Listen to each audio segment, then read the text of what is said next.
afternoon. I'm Aaron Gemmel in for KNOP's Panhandle Roundup. Victoria Norgard has the day off, so cleanup is underway in the Panhandle community in the wake of Thursday's powerful storm that brought softball-sized hail and tornadic activity into western Nebraska and eastern Wyoming. KNEB reports that several empty coal cars slide onto their side west of Mitchell. Further west, the Schmidt-Stales building was destroyed, and nearly every tree around nearby homes was either on the ground or reside itself.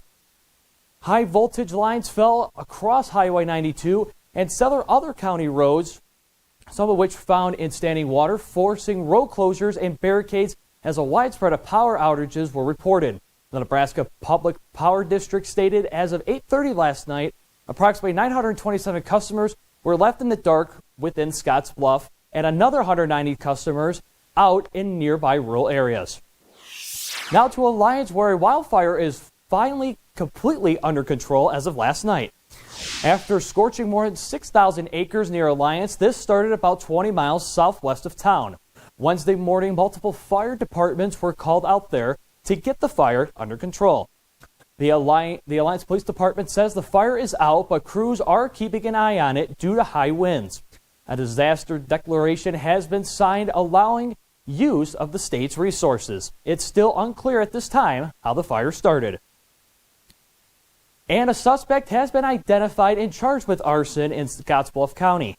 KNEB reports that 58-year-old Skylar Nelson was arrested on Tuesday night and was charged with first-degree arson after back-to-back night structured fires at a home on West Overland. Nelson is listed at the homeowner at 902 West Overland. Nelson will likely make his first appearance on the charges today in court at the Scottsbluff County Court. And a United Methodist Church pastor accused of stealing thousands of dollars in Mitchell has pled guilty.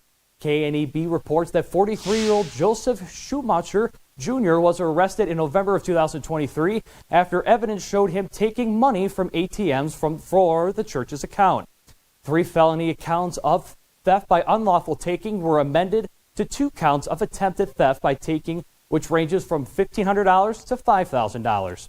Schumacher faces up to a year in prison and will be in court on August 16th for his sentencing. For some, the landscape of central Nebraska looks the same, repetitive rolling hills, but those grassy plains are the lifeblood for local ranchers. At the Cooksley Ranch out in Custer County, a wildfire sparked along the railroad tracks last year scorched nearly 40,000 acres of land. To this day, the work continues on repairing things like fences and getting the land back to where it once was. If I could wave a magic wand and make it not happen without any question, it would not happen. We've had a lot of these fences have been burned quite a few times, and we've never seen this kind of damage. Several ranchers in the area say that those wildfires lit a different kind of fire in them to continue working on the land, focusing on what they have and not what they've lost. Now turning to the weather with KNOP meteorologist Andre Brooks. Well, I'm here to tell you, Aaron, we are seeing those partly to mostly cloudy conditions here across the Panhandle at this time, and these clouds will just continue to increase during the rest of the day today, and we could even see some more strong to severe storms in the storm-ravaged areas, so make sure that you're continuing to be safe and prepared during the day today. And our current temperatures right now are mainly in the 60s, exception there in Scottsbluff where it is 72 degrees, so it is quite on the cool side because of the clouds, but however, we do have a slight chance of severe weather throughout the entire viewing area, and this means that we can see some damaging winds, hail, and isolated tornadoes once again. And looking at the rest of the day, we will continue to see those thunderstorms increase around 4 and 5, 6 o'clock, and even in 7 and 8 and 9 o'clock, we're going to continue to see those storms around our area, so that's something that we'll be watching throughout the day. So Aaron, it looks like another stormy day is on tap for us here across the Panhandle. Thank you so much, Andre. In statewide news, a tuition increase has been approved for the University of Nebraska system. The Nebraska Board of Regents sat down today, and after more than an hour of going around the table, the board approved the budget in a 7-2 vote to increase tuition for the upcoming school year. also approved the proposed operating budget, which eliminates so-called universities' current shortfall, but it does include $11.8 million in permanent spending cuts across all 4 of Nebraska's campuses. We got a bright future, a hell of a lot better future than most universities in the United States, because we've taken those steps and we've got a vision of where we want to go. But it starts with everybody starting to pay a little bit of that share. And I would ask you to reconsider, because I think this is a legitimate request for those that are receiving the benefit of this education to help pay a little bit of that additional cost that we're going to see. The board approved an increase of $135 per semester for UNL, $120 per semester for UNO, and $105 per semester a student at UNK. Nebraska promised students will not be impacted by these increases. And the U.S. Senate unanimously passed the Winnebago Land Transfer Act, introduced by Senator Deb Fischer, returning about 1,600 acres of land back to the Winnebago tribe of Nebraska. In the 1970s, the U.S. Army Corps of Engineers illegally seized this land during stabilization efforts along the Missouri River, commending land in Nebraska and Iowa for a proposed recreation project. Their immediate domain proceedings triggered years of legal challenges. The deal now transfers administrative jurisdiction of the land from the Corps to the Bureau of Indian Affairs. They passed it because, like I said, it's a simple issue of fairness, one that all of us, no matter our political party, can get behind. With the bill passing out of the Senate, it now heads to the president's desk. And now Panhandle Sports with KNOP Sports Director John Clanton. Welcome to the Sports Desk. We are getting closer and closer to the start of practices for the Nebraska football team.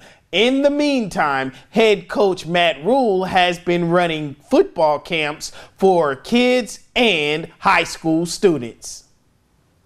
Yeah, so when we talk about camps, people immediately go to recruiting. And what's bigger to me is the overall brand, right? I want people, when they see Nebraska football, when they see the Huskers, to have really positive memories or positive interactions. So between all of the, per se, Matt Rule football camps, not the satellite camps, but the Matt Rule football camps, you're talking about over 4,300 young people coming to a camp this year. Now, the Nebraska football team, as most of you guys, or I would say all of you guys know, the season kicks off August 31st against UTEP. That's all from the Sports Desk. Everyone have a great rest of the day, and see ya! Thank you so much, John. In news around the nation, millions of borrowers will see their monthly student loan payments reduced starting in July. The Biden administration's new repayment plan, known as Saving on a Valuable Education, or SAVE, will be fully phased in this summer. For most borrowers, the plan offers a lower monthly payment than other federal student loan repayment plans. And it cancels student debt for some borrowers after they have made as few as 10 years of payments. 2 Republican-led states have sued to overturn the SAVE plan, arguing the Biden administration is overstepping its legal authority. And lastly, Toyota is recalling 145,000 of its SUVs. The Grand Highlander and Lexus TX models are included. The problem is both vehicles have certain airbags on the driver's side that may not deploy if the window is rolled down. Toyota hasn't quite worked out a resolution to fix this issue yet, but that's expected soon, and owners will be notified directly of the recall by mid-August. The SUVs are produced in the same facility, and both are new models that went on sale last year. That concludes this edition of KNOP's Panhandle Roundup, but join us right back here each weekday as we highlight news, sports, and weather that matters in Nebraska's vast panhandle. Have a great day and enjoy the weekend.